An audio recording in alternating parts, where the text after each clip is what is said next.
வணக்கம் நண்பர்களே. சத்சங்கம் உங்களை அன்போடு வரவேற்கிறது. தோரா இல்லை, தோரா இல்லை, ரிஷாபா. இது 5வது அதிகாரம். நாம் புலம்பி தீர்க்கிறோம். சரியா? இப்போ கர்த்தாவே, எங்களுக்கு நேரிட்டதை நினைத்தருளும். எங்கள் நிந்தையை நோக்கி பாரும்.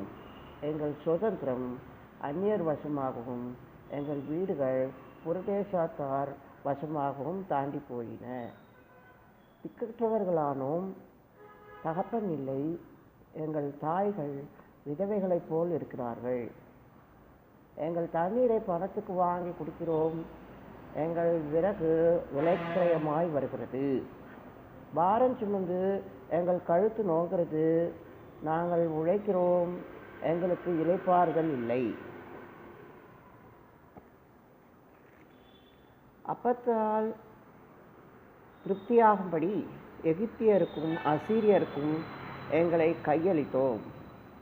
எங்கள் பிதாக்கள் பாவம் செய்து மாண்டு போனார்கள். நாங்கள் அவர்களுடைய அக்கிரமங்களை சுமக்கிறோம். அடிமைகள் எங்களை ஆளுகிறார்கள். எங்களை அவர்கள் கையிலிருந்து விடுவிப்பார் இல்லை.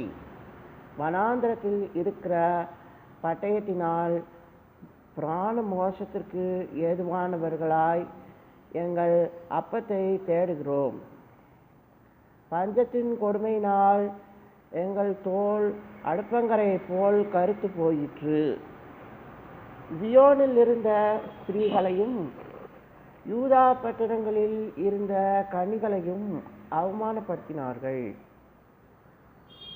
பிரபுக்களுடைய கைகளில் அவர்கள் கட்டி அவர்களை ஏற தூக்கினார்கள்.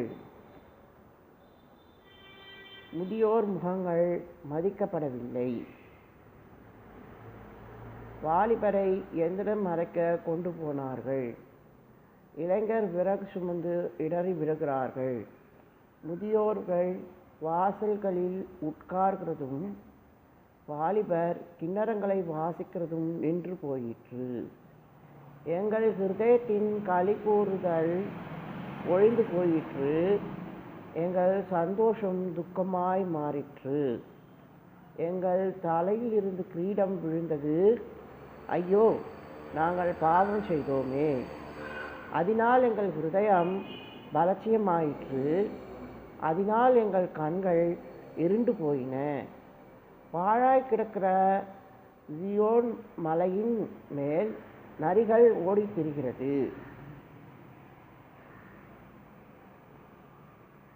கர்த்தாவே, நீர் என்றைக்கும் இருக்கிறீர். உம்முடைய சிங்காசனம் தலைமுறை தலைமுறைகளாக நிலை நிற்கும். தேவரீர் என்றைக்கும் எங்களை மறந்து நெடுங்காலமாய் எங்களை கைவிட்டு இருப்பதென்ன? கர்த்தாவே, எங்களை உம்மிடத்தில் திருப்பிக் கொள்ளும். அப்பொழுது திரும்புவோம். பூர்வ காலத்தில் இருந்தது போல எங்கள் நாட்களை புதியவைகளாக்கும். எங்களை முற்றிலும் வெறுத்து விடுவீரோ? எங்கள் பேரில் கடும் கோபமாயிருக்கிறீரே. ஆக இது முற்றுகைக்கு பிறகு சில காலங்கள் கழித்து இவர்கள் அடிமைகளாக வேற பாபிலோன் தேசத்துக்கு போன பிறகு அங்கிருந்து இல்லைன்னா இவர்கள் அடிமைத்தனத்தில் இருக்கும்பொழுது இவர்கள் தலைமுறைகள் தாண்டி வருகிற நாட்களில் பாடப்படுகிற செய்தியாக சொல்லப்படுகிறது. ஒரு புலம்பலாக இது சொல்லப்படுகிறது. இப்போ இதில் நாம் என்ன பார்க்கலாம்? கால மாற்றத்தை நம்ம பார்க்குறோம். தலைமுறை மாற்றத்தை நம்ம பார்க்குறோம். ஆண்டவர் தலைமுறை மாற்றத்தை நிதானிப்பாரோ? எங்களை மீண்டும் சேர்த்து கொள்ளுவாரோ? எங்களை புதிய தலைமுறையாக அவர் அங்கீகரிப்பாரோ அப்படின்னு இவர்கள் யோசிக்கிறார்கள். பழைய தலைமுறையில் அவங்க என்ன பண்ணாங்கோ? எகிப்து, அசீரியா, பாபிலோங்கிற மாதிரியான கலாச்சார பின்னணிகள்லாம் அவங்க யோசித்து அவங்க பிரமாண மனிதர்கள், அவர்கள் உடன்படிக்கையின் மனிதர்கள், தேவாலயத்தின் பிள்ளைகள், ஆசாரிய சகோதரர்களை கொண்டவர்கள், ஆசாரிய முறைமைக்கு அழைக்கப்பட்டவர்கள் அப்படிங்கிற அந்த இதெல்லாம் போய் அந்த அழைப்பின் செயல்லாம் இவர்களிடத்துல போய் இவர்கள் அடுத்தவங்கள பார்த்து கற்றுக்கிற மாதிரியான ஒரு என்ன சொல்றது, ஒரு ஒரு ஒரு தவறான எண்ணத்தில் ஒரு ஒரு ஒரு ஆசை தூண்டுதலில் இவர்கள் மாட்டிக்கொண்டு தவித்தார்கள். சரி, இப்போ அதனால் என்ன வந்துச்சு, அதனால் வந்து ஆண்டவரின் கோபம் வந்தது. அவர் வந்து பாபிலோன் அரசனை என்னுடைய தாசன்னு சொல்லி கூட்டிகிட்டு வர அளவுக்கு மேற்கொள்ளும்படியாக தேசம் மேற்கொள்ளும்படியாக செயலாம் நடந்தது. ஸோ அப்போ இவங்கக்கிட்ட என்ன இருக்குது, கிப்த் இருக்குது, அசீரியா இருக்குது. ஆமாம், இங்கே கொஞ்சம் தூரமாக இருக்கிறது பாபிலோன் தான். இப்போ அதுவும் வந்துருச்சு. இப்போ இவங்க என்னெல்லாம் கஷ்டப்பட்டாங்க தெரியுமா? அவ்வளோ கஷ்டப்படுறாங்களாம். ஏன்னா இவங்க வந்து திக்கட்டவர்கள், அனாதைகள், தகப்பன் இல்லாதவர்கள், விதவைகள் அப்படிலாம் இருக்கிறாங்களாம். தண்ணியை கூட பணம் கொடுத்தா வாங்கணும், விறகு கூட பணம் கொடுத்தா வாங்கணுங்கிற மாதிரி இருக்காங்களாம்.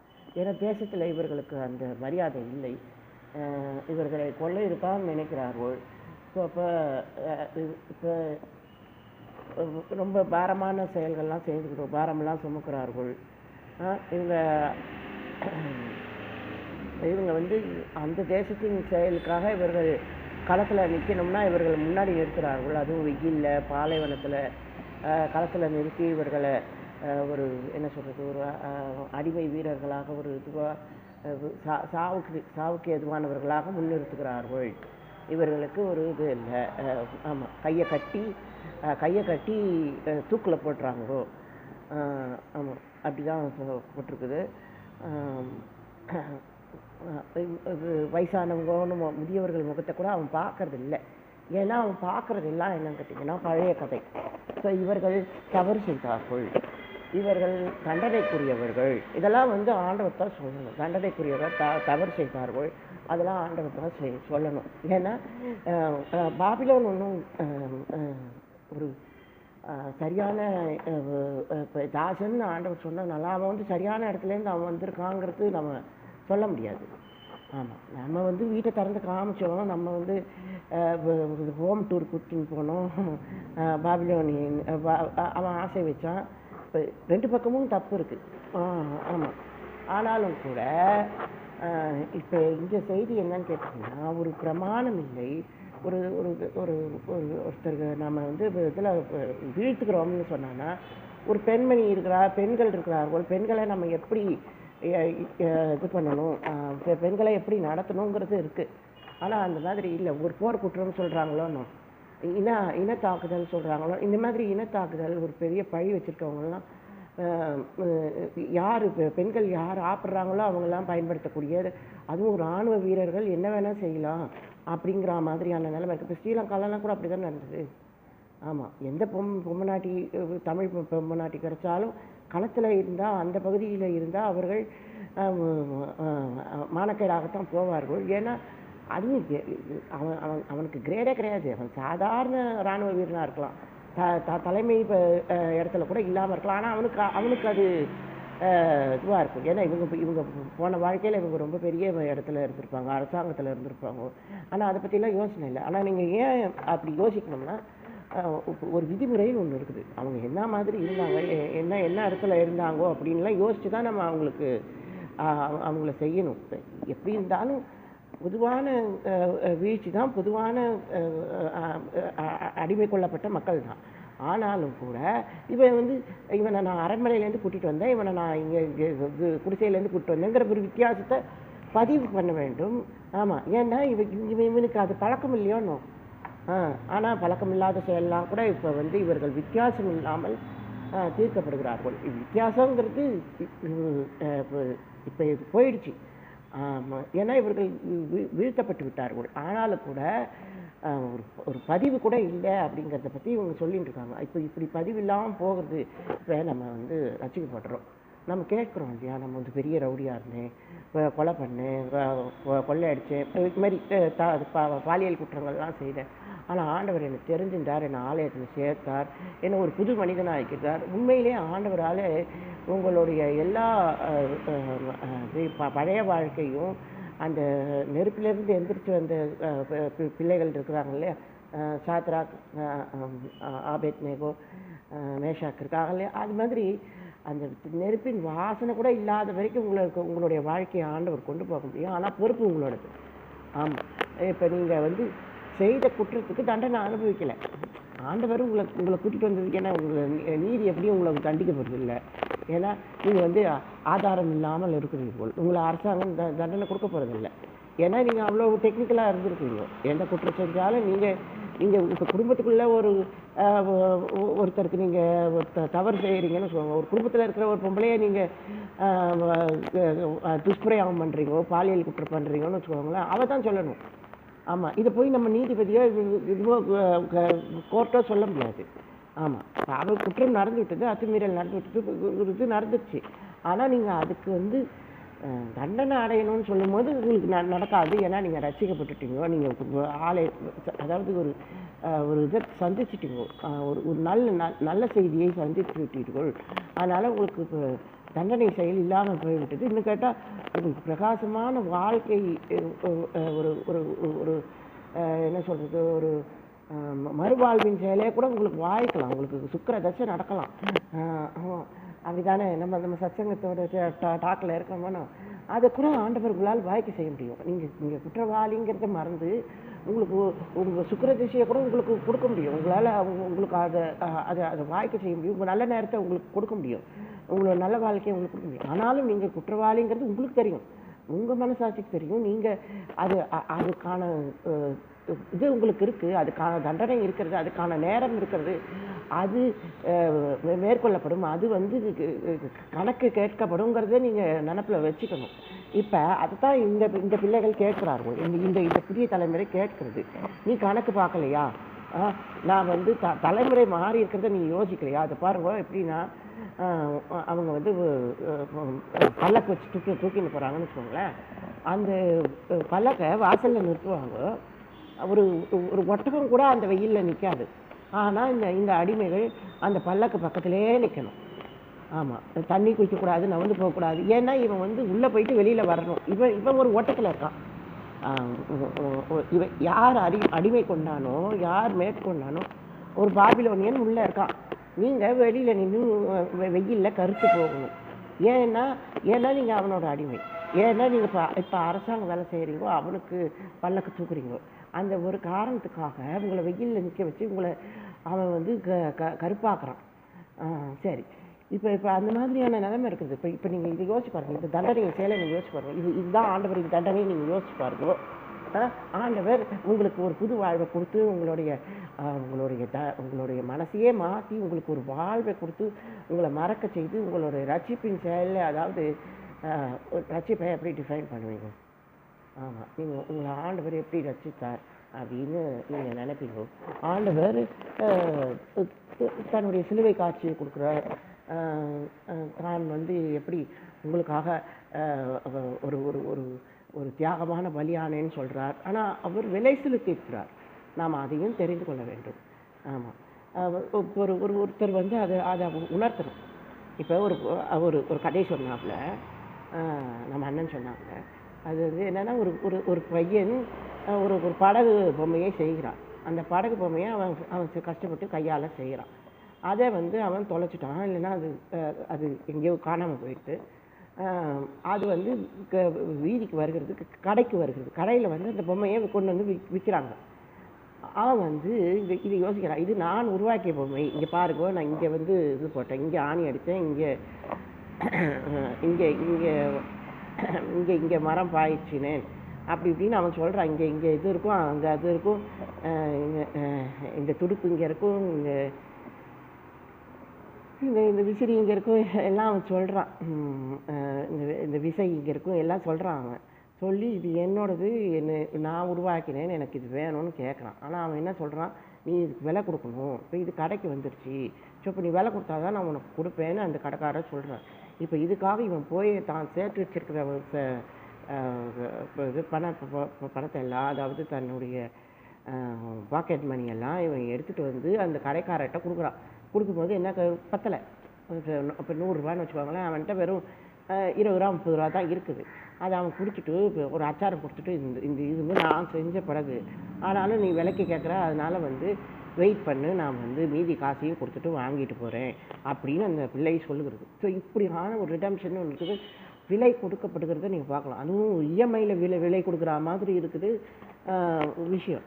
நீங்கள் இஎம்ஐன்னு சொல்லாதீங்க, இஎம்ஐலாம் ரொம்ப மோசம். ஏன்னா ஒரு மாதம் இஎம்ஐயே அவன் சேர்த்து வாங்கிக்குவான். பட் அவன் அது இஎம்ஐன்னு சொல்லிடுவான். ஆனால் அது உண்மை என்னன்னு கேட்டிங்கன்னா அது வட்டி. இஎம்ஐங்கிறது ஒரு ஒரு ஒரு கொள்ளை. ஆமாம், உங்களுக்கு 0% சொல்லுவான், ஆனால் 1 மந்த்து எடுத்துக்குவான்னு சொல்லுவான். அப்போ அது எப்படி அது கணக்காகும்? 0% எப்படி கணக்காகும்? இப்போ ஒரு பொருளோட விலை 100 ரூபாய்னா உங்களுக்கு 10 தவணை கொடுக்குறேன், இப்போ 100 ரூபாயாக கட்டணும்னு சொல்லுவாங்க. ஆனால் அவன் 110 ரூபா சேர்த்து வாங்கிக்குவான், இன்னொரு தவணையும் அவன் சேர்த்து வாங்கிக்குவான். ஸோ அப்படிலாம் நடக்குது. என்ன நமக்கு இன்னும் புரியல. இல்லைன்னா ஏதோ இனிஷியல் காஸ்ட்டு இதுன்னு மெயின்டெனன்ஸ் காஸ்ட்டுன்னு எதையாவது போட்டுருவான், ஹேண்ட்லிங் காஸ்ட்டுன்னு போட்டு 10 ரூபாய் சேர்த்து வாங்கிக்குவோம். ஸோ இப்போ நம்ம என்ன செய்யணும்னா இஎம்ஐயில் வாங்கக்கூடாது. ஆமாம், ஃபுல் கேஷ் கொடுத்தா வாங்கணும். இஎம்ஐயில் நம்ம போனோம்னா நம்ம வந்து 10 ரூபா அதிகமாக தான் போகும் அப்படிங்கிறத நம்ம ஞாபகத்தில் வச்சுக்கணும். ஸோ இப்போ நம்ம என்ன சொல்கிறோம், இப்போ நமக்கு நேரம் கிடச்சிருக்கு, தவணை கிடச்சிருக்குது. ஆண்டவர் நம்மளை மன்னித்து நம்மளுடைய பழைய வாழ்க்கையை யோசிக்காமல் ஒரு புது வாழ்க்கையின் ஒரு அர்த்தமுள்ள செயலையை கூட, உங்களுக்கு நல்ல நேரத்தின் செயலையை கூட கொடுக்க முடியும்னு சொன்னாலும் கூட நீங்கள் அதுக்கு இன்னொரு 10 ரூபாய் சேர்த்து கொடுக்க முடியுமான்னு யோசிக்கணும். Can you pay another 10 rupees extra? முடியுமா? அதுவும் என்ன மாரி ஒரு மொட்டைக்கு யாராவது 10 ரூபா சேர்த்து கொடுப்பாளா? கொடுக்க மாட்டாங்க. ஆமாம், என்னை கன்சிடர் கூட பண்ண மாட்டாங்க. பிகாஸ் அந்த அளவுக்கு அடிமை ஒரு அறியப்பட்ட ஒரு முகம் கிடையாது. அதே போல் நம்பிக்கைக்குரியவர்கள் யாருமே இல்லை. ஆமாம் you see some kind of thing. எனக்கும் சூழல் இருக்கலாம், நானும் இதில் இருக்கலாம், நானும் maybe I'm kind of down, நானும் கொஞ்சம் இருக்கலாம். இந்த மனசுக்கு இருக்கல அது மட்டும் எப்பயுமே எப்போ என்ன நடக்கும்னு சொல்லவே முடியாது. அது அது எங்கே தாழ்ந்து போகும்னு சொல்ல முடியாது, எந்த நேரத்தில் தாழ்ந்து போகும்னு சொல்ல முடியாது. அந்த அளவுக்கு அது வந்து ரொம்ப இதுவானது. ஆனால் நம்ம மனசுக்குள்ளே நம்ம என்ன கொண்டு வரணும், நல்ல நேரத்தின் செயலை தேவன் கொடுத்தான்னு சொல்லும்போது அந்த நேரத்தில் நாம் வந்து சில விஷயங்களை நம்ம படித்து வச்சுக்கணும். பிள்ளைகளை பார்க்கணும், இதை பார்க்கணும், வீட்டை பார்க்கணும், காரியங்களை சரி செய்து கொள்ள வேண்டும். அதை நாம் ஒரு பயிற்சியாகவே வச்சு நம்ம பிள்ளைங்களுக்காக வாழ்கிறோம், பொண்டாட்டிக்காக வாழ்கிறோம், குடும்பத்துக்காக வாழ்கிறோங்கிற எண்ணம் வரும்போது அந்த தண்டனையின் செயலை நீங்கள் வந்து கண்டிப்பாக நீங்கள் சந்திக்க தான் போகிறீங்க. என்ன தெரியுமா, உங்களுக்கு தண்டனை இல்லைன்னு சொன்னதே தண்டனை. அதுதானே உண்மை, அதுதானே அப்படி தானே நடக்குது. ஏன்னா உங்களுக்கு அது இது வந்து சொந்தமான வாழ்க்கையாக இல்லை. ஆமாம், பிள்ளைய வச்சுக்க முடியல, பொண்டாட்டியை வச்சுக்க முடியல, பேர பிள்ளைகளை வச்சுக்க முடியல, எதுவுமே வச்சுக்க முடியல. ஏன்னா உங்களுக்கு எதுவுமே ஒட்ட மாட்டுது. ஏன்னா உங்கள் மனசில் தண்டனை செயல் இருக்கிறது. இது எனக்கான நேரம் இல்லை, இது வந்து விரோதிக்கான நேரம், இது வந்து பாபிலோன் ராஜாவுக்கான நேரம், அவன் வந்து ஆட்சி பண்ண வேண்டிய நேரம். ஆனாலும் தேவன் கருணை கொண்டு இப்படி வைத்திருக்கிறார் அப்படிங்கிறத நம்ம பார்க்கணும். அப்படித்தான் இந்த பிள்ளைகள் கேட்குதுங்க. இந்த பிள்ளைகள் என்ன கேட்குது, இது என்னோட நேரம், எப்படி எனக்கு பாபிலோன் இவனாக இருப்பான், அதிபதியாக இருப்பான் அப்படின்னு இந்த பிள்ளைகள் கேட்குதுங்க. எனக்கு அதை பற்றி தெரியல. ஆண்டவர் இவர்களுக்கு எப்படி தேசத்தை மீண்டு கொடுப்பார், இந்த அளவுக்கு இவங்க இப்போ பல்லக்கு தூக்குற அளவுக்கு அடிமையாக இருக்கும்போது இவர்களுக்கு இதை எப்படி திரும்ப கொடுப்பார், பாபிலோனை எப்படி வீழ்த்துவார். இப்போ இவங்க வந்து தேவாலயத்தின் செயலில் எசேக்கியா ராஜா மாதிரி ஒருத்தனும் அவன் வந்து தூதனை கேட்டு முற்றுகையை சரி பண்ணக்கூடிய அளவில் ஒரு தூதனை அனுப்பி அந்த மாதிரியான சூழ்நிலை இவங்க தேசத்திலே இல்லை. இவங்க எங்கே இருக்காங்க, இவங்க அடிமை கொள்ளப்பட்ட தேசத்தில் இருக்காங்க. ஆனாலும் நாம் கேட்க முடியும் அப்படிங்கிறத இந்த இடத்துல நம்ம கற்றுக்கொள்ளலாம். இன்னைக்கு இந்த இந்த இந்த இந்த 5வது அதிகாரத்தில் நாம் தெரிந்து கொள்ளுகிறது என்னென்னா, நாம் கேட்க தடைப்படக்கூடாது. ஆண்டவர்கிட்ட நாம் கேட்க வேண்டும். நல்ல நேரத்தின் செயலை நம்ம கேட்கணும். ஆமாம், அது என்னங்க, தப்பு பண்ணவன் குற்றம் பண்ணவனே நல்ல நேரத்தை நான் அனுபவிப்பேன்னு சொல்கிறான், நான் ரசிக்கப்பட்டேன்னு சொல்கிறான். ஏன் நமக்கு வாய்க்கக்கூடாது? நீங்கள் அதை யோசிச்சு பாருங்க. அவனால் அவன் மனசாட்சியவே சகிக்க முடியல, நாம் அவனை சகிக்கணும். நீங்கள் அதை யோசிச்சு பாருங்க. இப்போ இவனை கொண்டு வந்து ஆண்டவர் ஒரு பரிசுத்த ஸ்தலத்தில் நிறுத்தி, நான் ரசிக்கப்பட்டிருக்கேன், இனிமேல் நான் உங்களுக்கு நல்ல வார்த்தை சொல்லுவேன்னு சொன்னால் நம்ம போய் அவன்கிட்ட உட்காந்து கேட்டு அபிஷேகமாக ஆராதனையாக ஆவியாக நான் போய் வாங்கிக்கிறேன்னு நீங்கள் கேட்கணும், போகணும், வரணும். இதெல்லாம் கொஞ்சம் கஷ்டம்தான். எல்லாருக்கும் இதுவான இருக்காது, எல்லாருமே அப்பாவிகளாக இருக்க மாட்டாங்க. ஆனாலும் கூட அது முக்கியம் இல்லை. ஆனால் அது முக்கியம் இல்லை. ஏன்னு கேட்டிங்கன்னா, தீமையின் செயல் நீக்கப்பட வேண்டும். பொதுவான விரோதி இருக்கிறான், அவன் சாத்தான். நம்ம அதுதான் நோக்கி நம்ம தவிர, இவன் சகோதரனாக வந்திருக்கிறான், இவன் என்ன மாதிரி பேக்ரவுண்டில் இருந்தால் அதை பற்றி என்ன, இவனுக்கு இது வாய்ச்சா என்ன, இது இவனுக்கு நிலைச்சா என்ன, நிலைக்காமல் போனால் என்ன, இவன் இவன் இதை வந்து இப்போ என்ன, இப்போ இது வந்து ஆலயமாக வச்சுருந்தா என்ன, கல்யாண மண்டபமாக வச்சுருந்தா என்ன, அவன் அல்ட்ரேட் பண்ணி வீடாக்கிக்கிட்டா என்ன, எதுவாக இருந்தால் என்ன, அவன் சம்பாதிக்கிறான், அவன் வச்சுருக்கான், அவனுக்கு அபிஷேகம் இருக்குது, அவன் வச்சுருக்கான், அவன் ஹேண்டில் பண்ணுறான். அதுதான் விஷயம். இப்போ ஆலயம் அப்படிங்கிறத நம்ம டிஃபைன் பண்ண வேண்டிய அவசியம் இல்லை. ஆமாம். ஸோ ஏன்னா நாம் வந்து மீறி போய் முரட்டாட்டம் பண்ணி எல்லாத்தையும் இழந்து போயிட்டோம். நம்ம இழந்து போன விஷயத்தை நம்ம திரும்பி கொண்டு வர முடியாது. ஆனால் களம் அப்படியே தான் இருக்கிறது. இப்போ ஆலயம் என்னத்தை காமிச்சது, எர்பனாவின் களம். அந்த களம் அது வெறுமனே ஒரு இடம் மாத்திரம்தான். இடம் அப்படியே தான் இருக்குது. நரி ஊழையிட்டுன்னு இருக்கிறது தான் அந்த இடத்துல. அந்த இடம் அப்படியே தான் இருக்கிறது, நீங்கள் ஏன் கவலைப்படுறீங்கோ அப்படிங்கிற மாதிரி ஆண்டவர் சொல்லிட்டு இருக்கார். ஸோ இந்த காலத்தில் இடம் கூட இருக்காது. ஆமாம், அந்த இடத்துல போகவே முடியாத மாதிரிக்கு இப்போ என்ன வேணால் பண்ணலாம். ஆனாலும் கூட நம்மளால் முன்னேற முடியும் அப்படிங்கிறத நம்ம பார்க்கலாம். ஸோ இப்போ நம்ம கேட்க வேண்டும், நல்ல நேரத்து செயலை கேட்க வேண்டும். நம்மளுடைய தலைமுறை குற்றங்கள் நீக்கப்பட வேண்டும். அப்படின்னா இவங்க எந்த அளவுக்கு யோசிக்கிறாங்கன்னா, அவன் குற்றம் என் குற்றம்ங்கிற மாதிரி இந்த பிள்ளைகள் யோசிக்க ஆரம்பிக்குது. அப்போ பாருங்கள் எவ்வளோ பக்குவம் வந்துடுது. ஆமாம் ஆமாம், இது தலைமுறைகள் மாறும் பொழுது உண்மையிலேயே சொல்கிற பக்குவம் வர வேண்டியது தான். இப்போ அவன் குற்றம் என் குற்றம்னு சொல்லி ஆமாம், ஒரு ஒற்றுமையின் செயலில் இருக்கும்போது தான் நம்ம வெளியில் வர முடியும், தீமையிலிருந்து மீண்டு வர முடியும். ஸோ இப்படியான ஒரு தவணையை தான் பாபிலோன் அரசன் பெற்றிருந்தான். அவன் குற்றம் செய்திருந்தான், அவன் தண்டனைக்குரியவனாக இருந்தான். ஆனாலும் அவனை தாசன்னு சொல்லி தம்முடைய சொந்த ஜனங்களை அவனுக்கு விற்று போட்டு அவர்களை தண்டனை கொடுத்து இப்படியெல்லாம் ஆண்டவர் ஒரு இது பண்ணியிருக்கார், ஒரு சிக்ஷையை செய்து கொண்டிருக்கிறார். ஸோ இப்போ இதில் நாம் என்ன தெரிஞ்சுக்க முடியும், நம்ம சிக்ஷையின் செயலில் நம்ம என்ன தெரிஞ்சு கொள்ள முடியும்?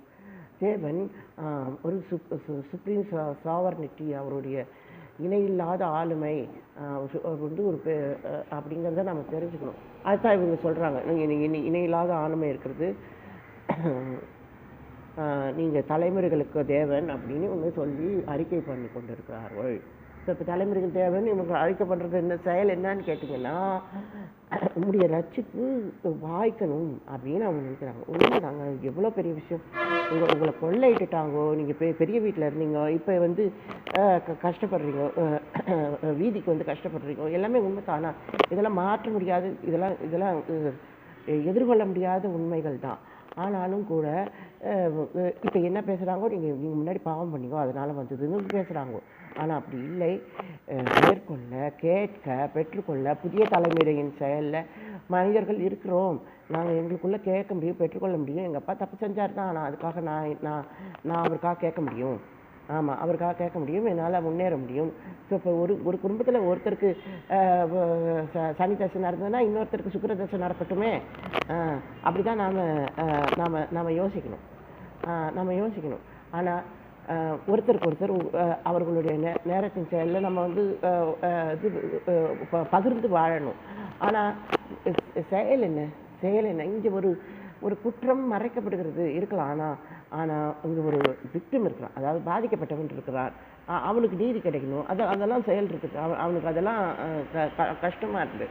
ஆனால் நான் என்ன சொல்கிறேங்க, ஆண்டவர் எப்படி குற்றத்தை மறக்கடிச்சாரோ அதே போல் இந்த பாதிக்கப்பட்டவனையும் அவர் ஆறுதல் செய்வார் அப்படிங்கிறது நம்ம. எங்களுக்கு ஆறுதலே இல்லைன்னு இவங்க சொல்கிறதுன்னு செயல் கேட்டிங்கன்னா ஆறுதல் உண்டு அப்படிங்கிறத ஆண்டவர் இந்த வசனத்தில் எங்களுக்கு கொடுக்குறார்.